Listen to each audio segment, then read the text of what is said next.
When our main protagonist called Yuji Itadori calls to check up on his sick grandfather, the old man yells at him to stop checking on him and focus on his studies instead. At night, we see Fushiguro Megumi searching for a cursed object on the school premises. The next day, Yuji's occult club's shenanigans are interrupted by the student council president, who tells them their days are numbered. However, the club leader tries to sound relevant by revealing the school field has a long history of being haunted, but unfortunately the president already knew the previous incidents were caused by ticks. Everyone is surprised when he reveals that Yuji is not a registered member of the occult club. This makes the PE teacher confess to forcefully registering him for the track team. To solve the issue, he agrees to let Yuji leave if he can defeat him in a contest. While investigating, Fushiguro discovers that the school has a lot of cursed spirits. However, his attention is drawn to the students watching the contest. The teacher throws an incredible distance and is proud of himself.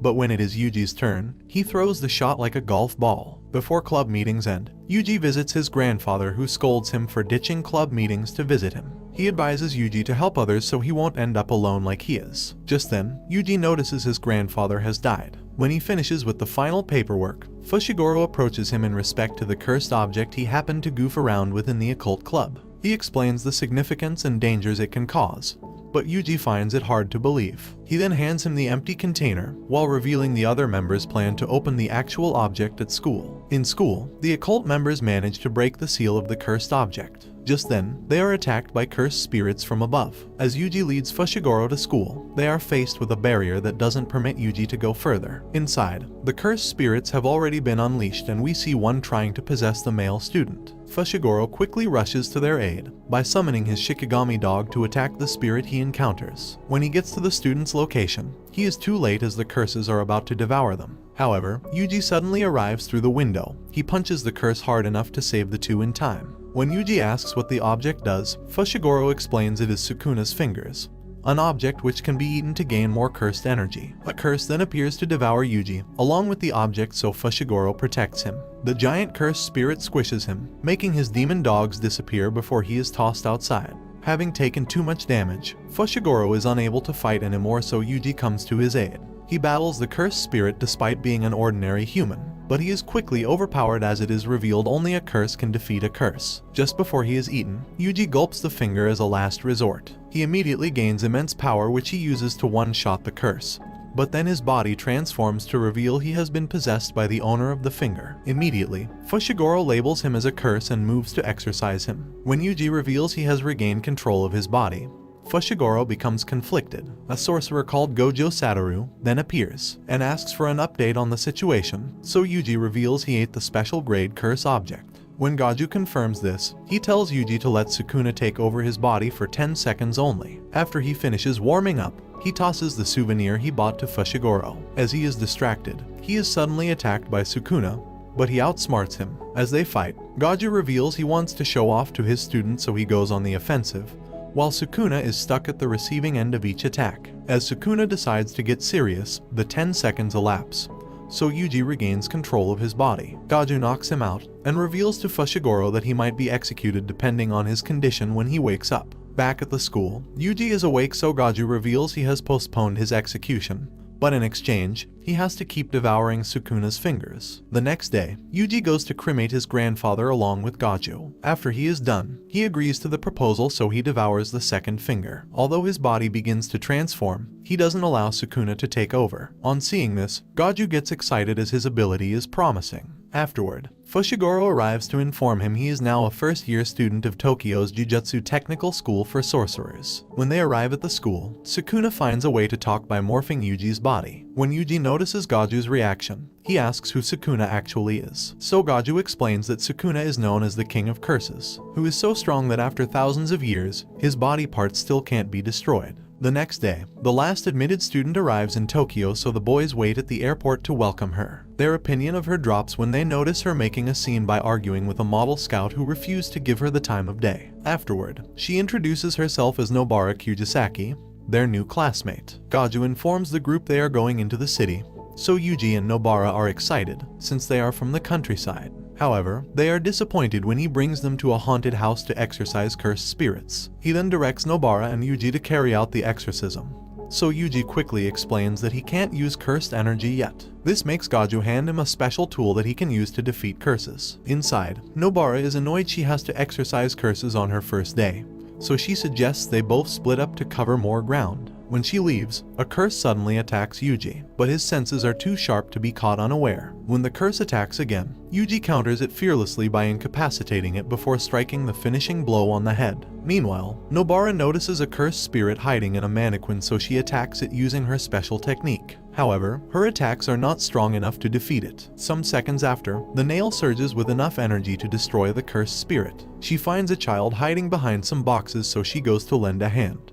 But the child gets intimidated by her, so he refuses to go along. Just then, another cursed spirit captures and holds him hostage. This makes Nobara freeze as she can't attack in this situation. She gets annoyed and anxious because the weak cursed spirit has put her in a tight spot. She decides to surrender her arms in hopes that the curse spares the boy and takes her life instead. However, it doesn't. Just then, Yuji attacks the curse from behind the wall, and although he missed, he goes ahead to destroy the wall and save the child from the curse's grasp. When the curse moves to escape, Nobara quickly requests for its severed arm, which she uses as a channel to exorcise the real curse that has already broken out. Some days later, the first years are assigned to a cursed spirit case. At the scene, their guide explains the situation, thereby revealing that some survivors are still in the building. He also adds that their priority is to rescue survivors rather than to fight. When they enter a room, they find that the building's interior is completely different. Fushiguro explains that what they are witnessing is called a domain manifested out of cursed energy. As they move along, they find some corpses, one of which hasn't been shredded into pieces, so Yuji plans to take it along with him. However, Fushiguro stops him by stating they aren't risking their lives by dragging along a criminal's body while on an investigation. As they get into an argument, Nobara, who tries to calm them down, is suddenly swallowed up by the floor. Immediately, Fushiguro notices his dogs have been killed.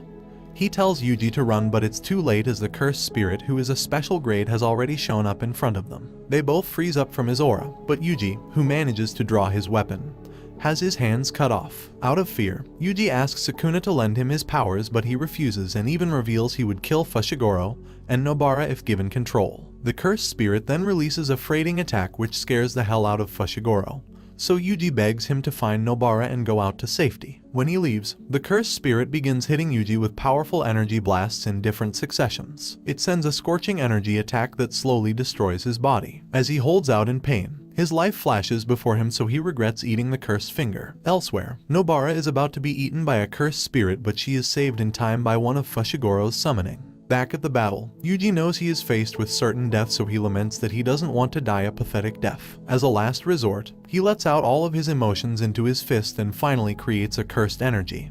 But this too is insufficient against the cursed spirit. When he gets the signal from Fushiguro, he quickly switches with Sukuna. His presence makes the cursed spirit quiver in fear, but Sukuna is more interested in how to make Yuji regret switching bodies with him. When he gets an idea, the cursed spirit interrupts him by attacking, so he deflects the attack, thus healing Yuji's hands in the process. Sukuna gets pissed and goes to finish it off. However, it has a lot of fighting spirit, so he decides to toy with it before sending it to its death. Below, the cursed spirit regenerates its severed part and prepares to attack again. Sukuna then decides to show him a fraction of his powers by summoning his own domain. In an instant, the cursed spirit is sliced into pieces, thereby allowing Sukuna to retrieve another finger. When it's time to switch back, Yuji doesn't take over, so Sukuna gets excited. He immediately goes to meet Fushiguro outside to inform him he has taken control of Yuji's body. He rips out Yuji's heart and then swallows the third finger for good measure. This means that once Yuji switches back, he dies immediately. Given the situation, Fushiguro's only choice is to fight,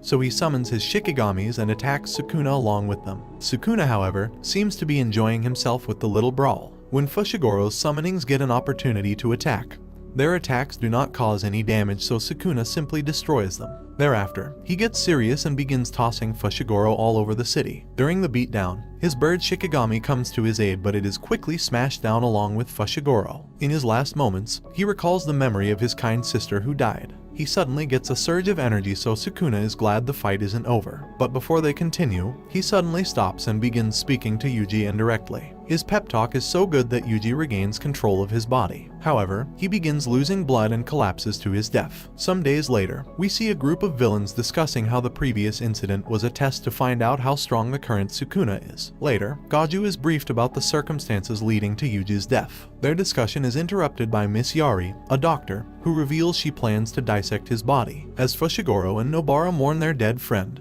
they are approached by a second-year student named Maki.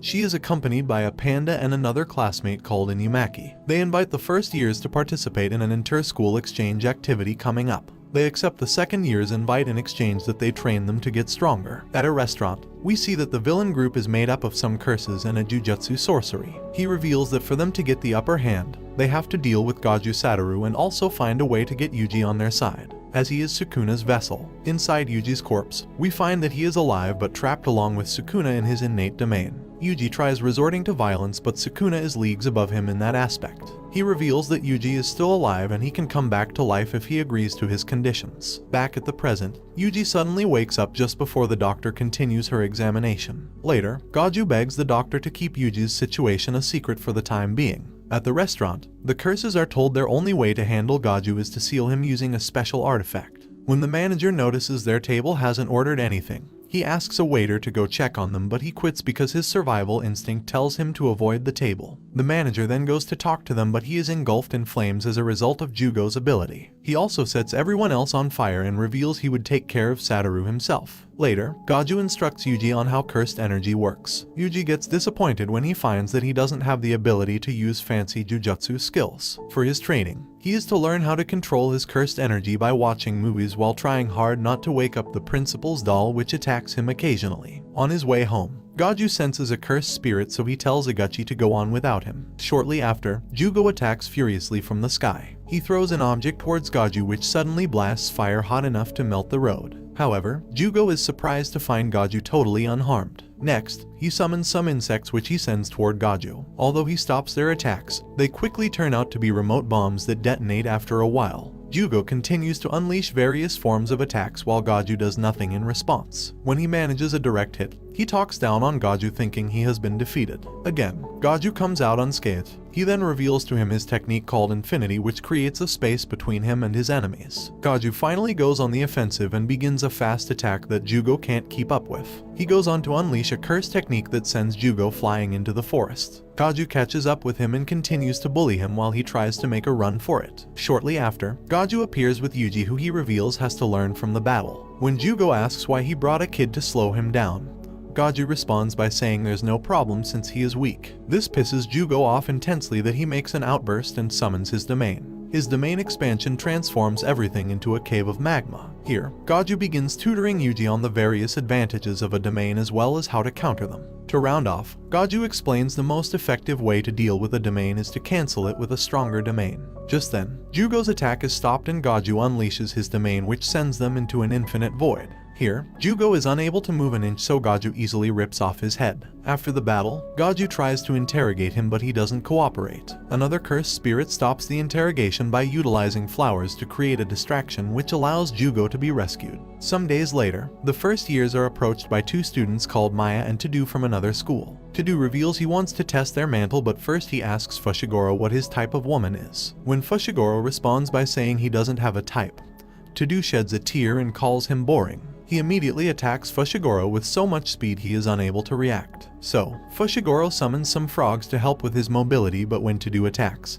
he is blitzed like an amateur. Todo doesn't show any restraints as he crushes his body into the buildings. As the fight gets intense, the second years arrive just in time to restrain Todo, so the battle ends. The next day, we see a boy purchasing a ticket to see a movie. During the movie, some delinquents discuss loudly, so the boy and the rest of the audience can't concentrate on the movie. While they distract everyone, Mahito, the leader of the cursed spirits, turns them all into curses. On seeing this, the boy called Junpei rushes out to inquire why Mahito did such a horrible thing. When he is asked if he has a relationship with delinquents, he recalls being bullied by them in school. Later, Yuji and a senior sorcery called Nanami arrive to investigate the scene. Here, he shows Yuji how to track cursed energy so they tail the culprits together. Outside, they find some cursed spirits lurking, so Nanami instructs Yuji to focus on the smaller one while he handles the others. During the battle, Nanami explains that his curse technique works by forcefully creating weak points on his enemies. He then demonstrates by splitting the cursed spirit in an instant using a blunt blade. Just then, Yuji is attacked by the other cursed spirit, so he uses his newly acquired skill to one-shot his way to victory. After the battle, Nanami notices that what they have been fighting are humans who have been morphed into curses. Elsewhere, we see Junpei has taken a liking to Mahito, who has begun teaching him about cursed spirits. Later, Yuji and Nagachi begin tailing Junpei, who is the only lead in the case. They plan to use a low-level curse to determine if he is a normal human being or a threat. At the sewer, Nanami has successfully tracked down Mahito, who underestimates him since he isn't Gaju Satoru. When they begin fighting, he closely observes Mahito's moves while attacking simultaneously. He manages to deal a blow on Mahito, who is unaware of his curse technique. However, he heals himself and explains that the body forms around the soul, and his technique is based on this concept. In town, Junpei meets up with a teacher who informs him his friends are dead. He then freaks out at the teacher's ignorance because he failed to notice he was being bullied by the boys. He tries to use a curse technique as Mahito instructed him, but Yuji interrupts the moment while trying to restrain the cursed spirit. He goes to inform Junpei he has a question for him, but the teacher scolds him for interrupting their conversation. However, Yuji doesn't care about the teacher, so he embarrasses him by running away with the pants. Back at the battle, Mahito can manipulate his body and that of other humans to attack Nanami. He suddenly lands a fast attack by turning his legs into hooves. He reveals he wants to alter Nanami's soul too, so this makes Nanami fight back while looking for an opening to escape the bad matchup. Observing the battle has dragged on, Mahito thinks Nanami must have grown tired, but instead, Nanami switches up and decides to get serious. His released cursed energy immensely boosts his speed and power, which he uses to destroy the wall. As the rubble distracts Mahito, it creates an opening for Nanami to cut off his legs, after which, he quickly withdraws. Elsewhere, Yuji questions Junpei about the incident at the theater, but he lies that he didn't notice anything else. Moving on, Yuji talks with him while they wait for Nagachi. As they discuss, it turns out they are both fans of horror movies. Later, Junpei's mom shows up and asks who Yuji is.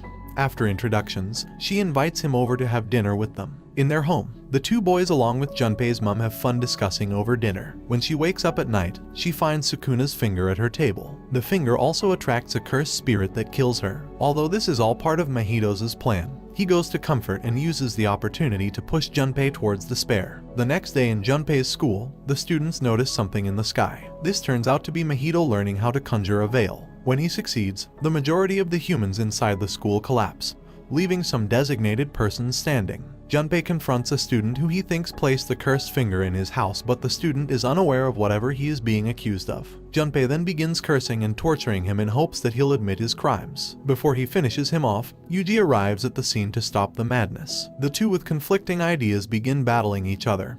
Junpei can use a jellyfish shikigami, which makes it impossible to hit him. He uses this curse technique to hold Yuji in place, but he easily breaks out and continues his sad attacks on the jellyfish. Finally, he lands a blow that sends Junpei flying through the window. As the fight drags on, Yuji tries to get through to him with words, so he soon realizes how broken Junpei is. When he attacks again, Yuji doesn't try to dodge. On seeing that his attack has harmed Yuji, Junpei finally calms down and allows Yuji to get through to him while bleeding. According to the plan, Mahito arrives at the scene and attacks Yuji first. Yuji begs Junpei to run, but he is confused. He soon understands when Mahito reveals his malevolent intent. He immediately transforms Junpei into a curse and sends him after Yuji. As Yuji is attacked, he begs Sukuna to turn Junpei back into human in exchange for whatever he wants. However, Sukuna refuses as he wants to watch Yuji despair. As the two curses begin mocking him, Junpei dies shortly after. This brings Yuji clarity, so he throws a punch at Mahito.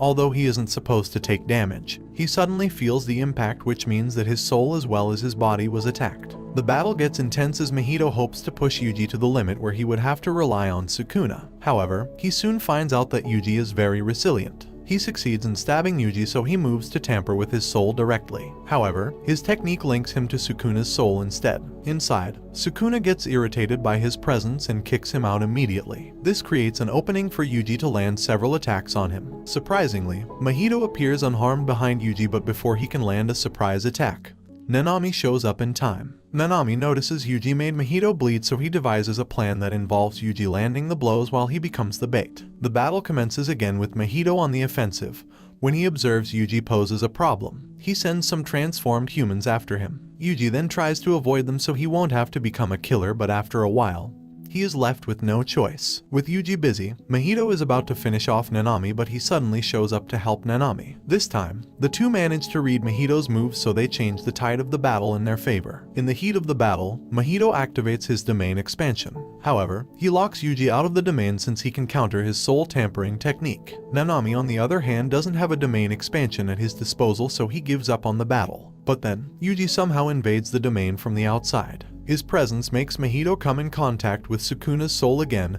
and this time, he doesn't let it slide. He tortures Mahito, causing him to take so much damage that his domain expansion gets undone. Noticing he has the advantage, Yuji moves to attack Mahito, who has increased in size for some reason. When he lands his attack, it turns out the size increase was a distraction to allow him to escape successfully. Thanks for watching. If you enjoyed the video, please remember to drp a like and subscribe for MRE anime recaps, and until next time guys, take care.